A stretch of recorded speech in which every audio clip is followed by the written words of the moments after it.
depressed, frustrated, sad, confused. You want answer. Let's talk. Give me a message sa page ko sa Philippine Dating Coach and you can have one-on-one coaching with Coach Baze, your dating coach and psychologist. Just please subscribe to my channel and hit the bell button.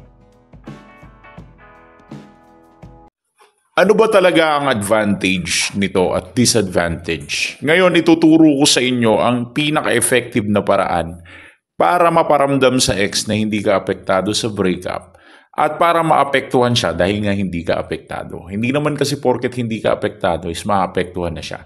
Kailangan natin ng proper way at tamang timing kung paano makokontrol ito at magkaroon ng advantage dito sa tinatawag nating hindi apektado effect. Diba?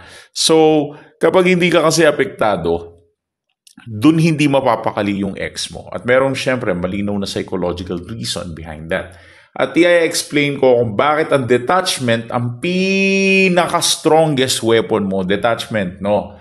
Pambihira, tatagalugin ko ba yung detachment? Gets yun na yun. Detachment ang pinakamalakas mong weapon against your ex. So, this is a simple principle. Sa simpleng principle, or in my principle number 1, there's what we call loss of control creates panic. Kasi ganito yan. Kapag wala ka ng control sa isang bagay, parang doon pa lang nag-i-start magkaroon ng mechanical or psychological effect ito sa'yo. Kasi habang apektado ka, predictable ka. So, mafe-feel niya na safe siya.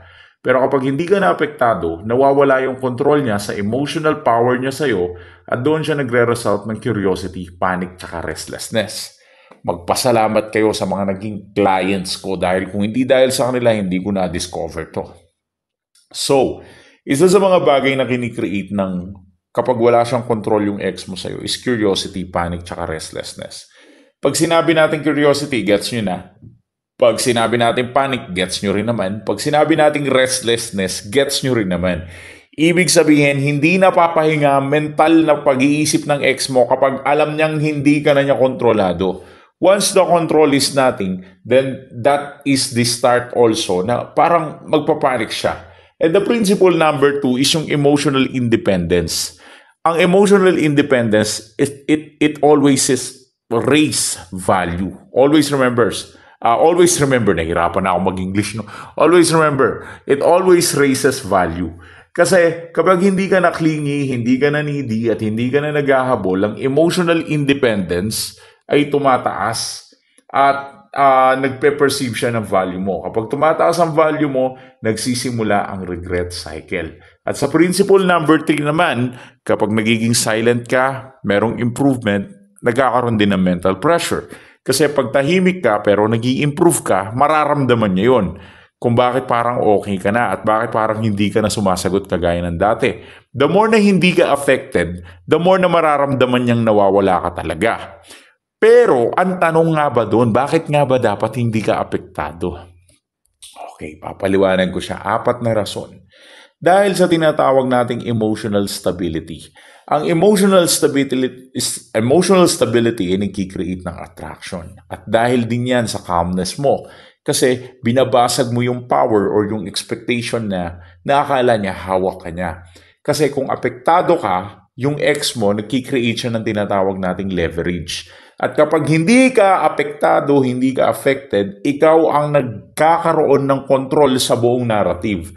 At yan ang pinaka-importante. Ang core value how to get your ex back is first, you need to control the whole narrative. Kasi ano ang mangyayari kay ex kapag hindi ka apektado? Mag-o-overthink yan. Okay? Kapag hindi ka apektado, mag-o-overthink yan. Magtatanong yan ng kung meron ka na bang bago. Maiinis yan kung bakit ang bilis mong naka-move forward. At papasok ang fear of replacement. Matatakot yan na palitan mo. Maniwala ka sa akin kahit paano may takot niyang ex mo. Probably iniisip mo walang takot yung ex mo sa'yo. Masyado kang bilib sa ex mo no? Kulang ka sa bilib sa sarili mo. Pero kung di ka man maniwala sa sarili mo, ako na maniniwala sa'yo. Kung hindi ka bilib sa sarili mo, ako bilang Coach Baze, bilib ako sa'yo. Okay? Okay na ba yan? Alright, magpasalamat ka sa mga kliyente ko dahil dumaan kami sa mga ganitong proseso, sa mga subscribers ko, dumaan kami sa mga ganitong proseso until we realize na napaka-importante pala na takutin mo yung ex mo na kaya mo siyang palitan. Kasi doon nagsisimula yung urge niya na magparamdam. So, ang tanong, how to become not affected? Paano ba ako hindi maapektuhan, coach, sa nangyayari? Siyempre, focus ka muna sa sarili mo, hindi sa ex mo. Siyempre, silence. Tapos, emotional discipline, no rants, no drama online kung pwede lang. Build yourself quietly, body, mindset, and lifestyle. And shift your identity from broken dun sa busy na nagle-level up ka. Hindi mo naman kasi kailangan maghabol para pansinin ka ng ex mo. Ang kailangan mo lang ay hindi na siya yung maging center ng mundo mo. Kasi kapag hindi ka na apektado, siya na yung unang sisira ng katahimikan. At sila na yung magsisimulang mag-create nun, di ba? Kaya kung gusto mong lumabas yung calm at impact mo regarding dito sa breakup na to, at kung gusto mo manalo with this breakup, you really need to trust yourself. At kailangan mong maipakita sa ex mo na hindi ka apektado at hindi ka niya kontrolado. And through that, mas magiging stronger ka at mas magiging valuable ang movement natin. For any questions or inquiries, you can give us a message sa Philippine Dating Coach for a coaching session and advice na kailangan mo. And I'll go ahead and give you that one. Thanks for watching.